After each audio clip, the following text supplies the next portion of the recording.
Los sobrevivientes del efecto Mandela, de Jorge Hernández Houck. Fiona Brun, una chica que maneja un blog, tenía la seguridad de que el líder sudafricano Nelson Mandela había muerto en prisión en 1980.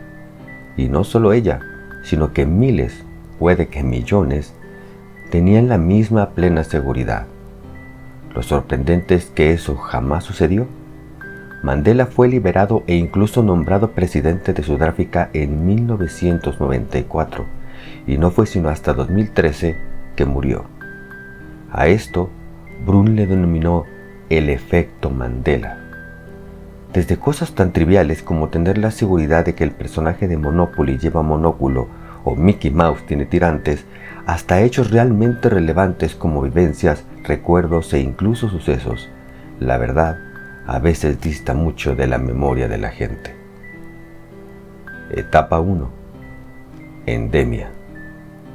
Recuerdo aquella tarde a principios de la década cuando las redes sociales se saturaron de noticias sobre una extraña enfermedad brotada en un distante país. Dicha información hablaba sobre un agente virulento que se expandía rápidamente. Sin embargo, debido a que se hallaba en tierras lejanas, dependiendo de la cercanía, la gente le dio importancia o no. Poco a poco, con los días, se mencionaba más y más sobre la cantidad de enfermos. Solo de enfermos. La mayoría de las notas que salpicaban las redes sociales venían de grupos, foros y páginas que en realidad nada tenían que ver con agencias de noticias, gobiernos o sistemas médicos. La gente siguió con su vida sin prestar mucha atención. Etapa 2. Epidemia. Entre mis contactos, conocidos, compañeros de trabajo y familia, la vida fue prácticamente la misma, hasta que el brote, según se dijo, se volvió más fuerte y peligroso. Dos cosas llamaron mi atención. La primera fue que, si bien antes se había hablado de miles de contagiados, ahora se hablaba de decenas de muertos. Decenas sobre una población de cientos de millones. Sin embargo, la forma alarmista en que las notas empezaron a ser manejadas hizo que la gente le tuviera más miedo a esa extraña enfermedad, cuyos síntomas aún no estaban claros, que a otros males que mataban cientos de personas por día. Es absurdo, pensaba. ¿En dónde sustentan esta información? ¿Quién la avala? No hay fuentes oficiales que lo confirmen. Y ahí vino lo segundo que llamó mi atención. Pues si bien, como ya dije, las notas venían de fuentes meramente sociales, ahora, como si alguien escuchara mis preguntas, la información empezó a venir de medios periodísticos, gubernamentales, científicos y de salud. Bueno, pero ¿cuáles son sus síntomas?, preguntaba, y de nueva cuenta, como si alguien estuviera al pendiente de mis pensamientos, dieron la lista: sudoración, tos, fluido nasal, dolor de cabeza, así como fiebre y dolor de cuerpo. Esto es absurdo, les decía a mis conocidos entre risas. Son los síntomas de cualquier gripe estacionaria. Sin embargo, la gente a mi alrededor juraba que era totalmente diferente, aunque no sabía explicar en dónde radicaba la diferencia. Mis discursos sobre el tema se vieron interrumpidos por la aterradora noticia de que nuevos brotes habían sido localizados en países medios y cercanos a la región del brote original. La gente de inmediato se volcó a redes sociales en busca de información sobre el tema, sin importar que las fuentes fueran tan confiables como yolandalabruja.com. Entre broma y broma, el diablo asoma la cola, dice un refrán. Para esos momentos la gente empezaba, entre chiste y chiste, a mirar con desconfianza a todo el que tuviera nacionalidad o al menos rasgos característicos del país origen del misterioso virus. Epidemia fue la palabra de moda, temida y repetida constantemente en todos los medios. La gente empezó poco a poco a restarle importancia a otras cosas para dedicarle más y más a todo lo referente a la nueva y temida enfermedad. Con el paso de los días, los centros de salud fueron llenándose de gente que, ya nerviosa, ya alarmada, asistían jurando tener los síntomas de contagio. Los números siguieron creciendo exponencialmente, o al menos eso le hicieron creer a la gente. La cifra de contagios iba en aumento con cada día, según decían. Pero no hacía falta ni siquiera papel y lápiz para darse cuenta que los números eran simplemente ridículos. El número de contagios del viernes pasado al presente lunes aumentó un 300%, decían las noticias. La gente a mi alrededor estaba angustiada, asustada a niveles serios, y sin embargo, ninguno prestaba atención cuando les decía que el número había pasado de 200 enfermos a 600 sobre una población de 7.600 millones. Pero la gente en su mente solo podía ver que en solo 2 días las cifras se habían multiplicado a un ritmo del 100% diario. No hace falta decir la paranoia que nació en la gente, la cual empezó a usar cubrebocas y demandar prioridad en su espacio personal para no ser contagiado de algo que, para mí, solo era un fantasma. Vinieron entonces las primeras medidas sanitarias. No saludarse de mano o beso, evitar sitios aglomerados, no salir si no es necesario, usar productos antibacteriales y mucho jabón. Fueron algunas de las medidas implementadas, pero la gente en su alarma fue mucho más lejos. Abarrotó tiendas de autoservicio, arrasó con los estantes de laterías, conservas, papel higiénico y botellas de agua. El gel de manos, simple mezcla de alcohol y grenetina, así como el jabón y los tapabocas viles y comunes, se volvieron santos griales por los cuales la gente peleaba. En medio del supermercado yo miraba atónito cómo se empujaban, arrebataban, insultaban y peleaban por estos artículos que antes ni siquiera se interesaban en llevar. El tráfico y la usura es lo que sigue a una crisis, cualquiera que ésta sea. Siempre que haya alguna situación atípica, existirá un acaparador revendiendo a precios de oro el artículo de necesidad o deseo actual. Con risa nerviosa e incrédula, vi a la gente pagar más por una botella de gel de manos que por 1 kilo de carne. Vino entonces la tercera alarma. Etapa 3. Pandemia. Se empezó a hablar de muertos. Sí, muertos. Y eso fue el acabose. Tal país confirma el primer deceso a causa de la epidemia. 1. Solo 1. Sin embargo, fue la cerilla que bastó para encender la mecha. La gente se alarmó a niveles casi histéricos. Conforme pasaban las semanas, la cifra de muertos apenas rayaba en el millar, mientras los muertos difícilmente alcanzaban las decenas. Pero la gente solo escuchaba que había muchos enfermando y muriendo. Para este momento los genios y sabelotodos de las redes sociales daban remedios que iban de lo ridículo a lo peligroso sin ningún tipo de fundamento y menos sentido. Ya no hablemos de responsabilidad. Hubo gente que bebió cloro. Sí, cloro. Tan solo porque alguien dijo que pequeñas dosis mataban al virus. Pese a todo, había un sector de la gente que teníamos nuestras dudas, así como otro totalmente incrédulo. Ambos grupos comenzamos a cuestionar la realidad de esto y fuimos tachados de negligentes e ignorantes. Primero obligaron a que algunos sitios de común aglomeración cerraran: cines, teatros, bares, hoteles, etc. Luego demandaron por una distancia mínima de 1 metro entre cada persona. Lo que siguió fue evitar todo contacto físico con la gente bajo orden de cuarentena. Como un método de hostigamiento, marcaron a los adultos mayores así como los menores como víctimas principales de la enfermedad. Si tu salud no te preocupaba, seguro que la de tus padres, abuelos, hijos o hermanos sí. Empezó la contradicción. Como un perro ovejero que lleva al rebaño de un lado a otro, la información oficial empezó a ser más confusa e incoherente cada vez. El virus no mata, pero si sales puedes morir. No hay vacuna, pero igual el agua y jabón ayudan a matar al virus. Solo los enfermos deben aislarse. No, los sanos. No, ambos. No, los enfermos. Ya vamos saliendo, aunque aún viene la parte difícil. Todo va bien, aunque la cifra de enfermos y muertos es muy alta. Sí, pero no. Esa fue la constante en la información oficial de los gobiernos, quienes siempre repetían una y otra vez por cualquier medio la orden: no salgas. La gente empezó a vivir entre 4 paredes, a levantarse, a hacer su trabajo en home office, terminar e irse a acostar. Pero ¿cuánto estrés puedes aguantar encerrado? ¿Cómo no esperar roces, peleas y tensión al encerrar en un espacio sin salida a 2, 3, 4 y hasta 10 personas o más?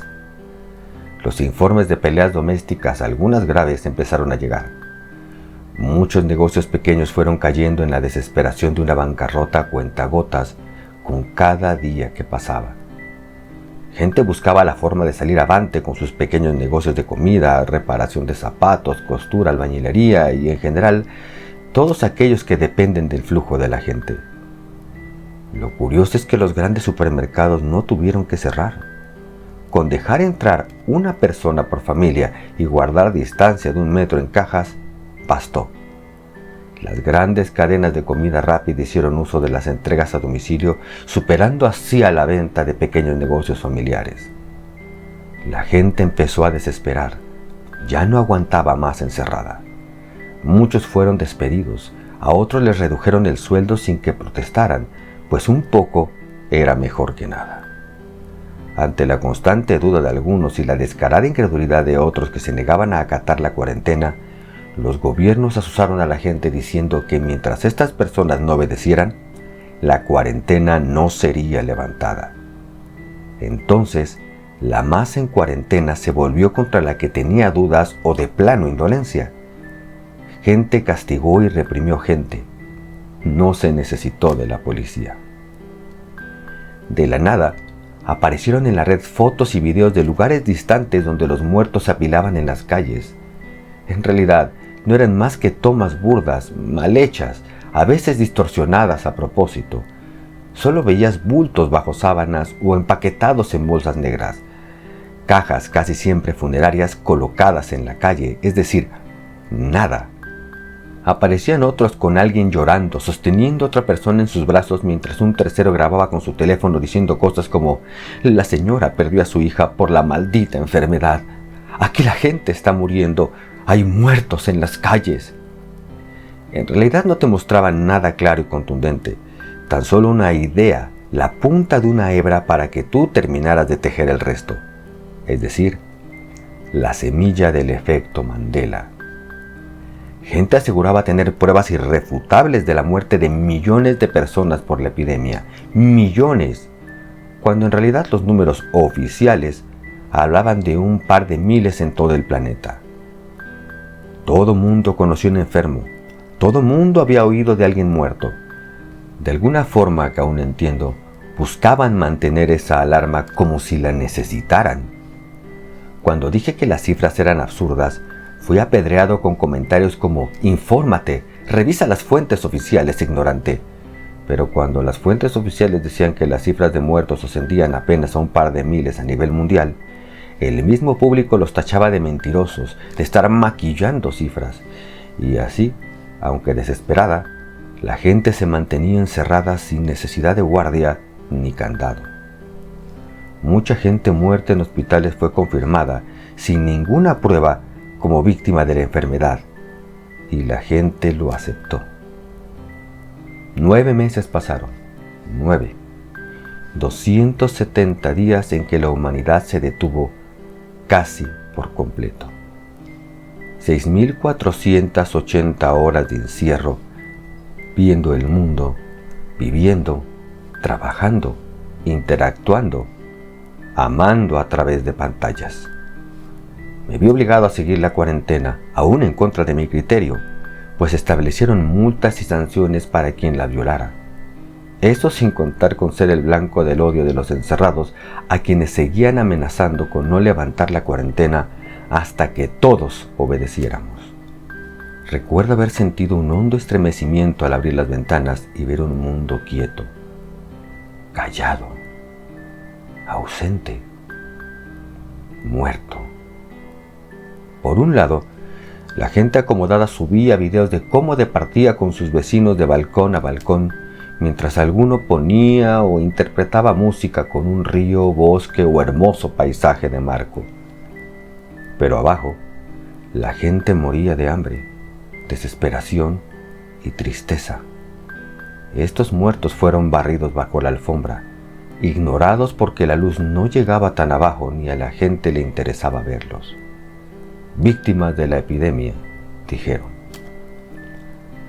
Lo curioso de esto es que sí hubieron muchos muertos, varios cientos de millones a nivel mundial, gente que se suicidó por depresión, por la angustia del encierro, por la bancarrota, gente que murió de hambre, otros de enfermedades ajenas como el cáncer, que debido a la situación de la pandemia no pudieron ser atendidos como antes, gente hipocondríaca, nerviosa, cuyo estrés venció a su sistema, y muchas, demasiadas muertes misteriosas que fueron calificadas de simple neumonía atípica. Sí, no puedo negar que la cantidad de muertos fue abrumadora, sin precedentes, pero asimismo desapercibida porque no fueron parte de los apenas miles de muertes oficiales por la enfermedad. Una cifra mucho mayor que la del Holocausto de la Segunda Guerra Mundial, un verdadero genocidio, si se le atribuye a los hombres y no a una enfermedad. Sin embargo, precisamente esto es lo que me tiene pensando. El precio del petróleo subió, la producción de comida se redujo ante una demanda menor. De igual forma, debido a la baja mundial en el censo, los precios en viviendas bajaron y la gente que sobrevivió tuvo más oportunidades de trabajo, así como de generar ingresos y créditos.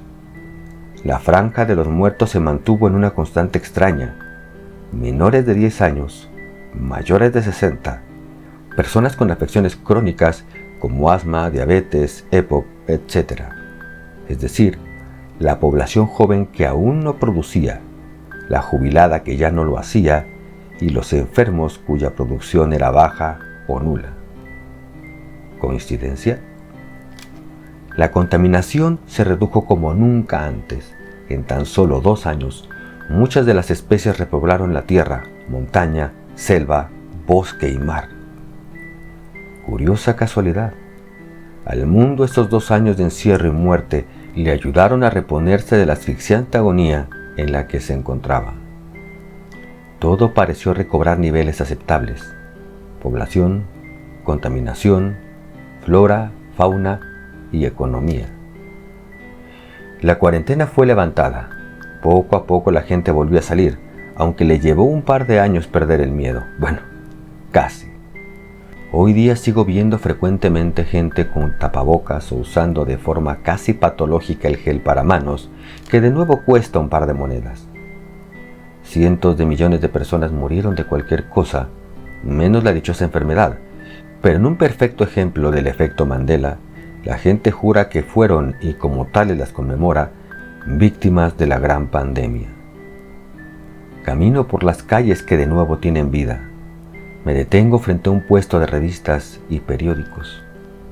Hoy se cumplen 2 años de que la humanidad heroicamente sobrevivió a la peor pandemia de la historia. Por doquier los periódicos cubren sus planas con fotos, reportajes, encabezados y entrevistas, al igual que las redes sociales. Hoy es un día para festejar el haber vencido a esa maldita enfermedad. O casi. Digo esto porque el diario que sostiene la mujer a mi lado muestra un artículo en portada que afirma que aún existen casos y, aunque controlada, dejan claro que siempre existe la posibilidad de una mutación y nuevo brote. La mujer de hermoso rostro mueve la cabeza mientras disimula una sonrisa irónica. Reflejo, quizás comunión. El punto es que voltea a mirarme como tratando de averiguar en mis ojos de qué lado estoy. Mis ojos brillan como los suyos mientras una sonrisa igual de fría, amarga e irónica se dibuja en mi cara. Entonces sonríe un poco más abierta, aliviada, al igual que yo.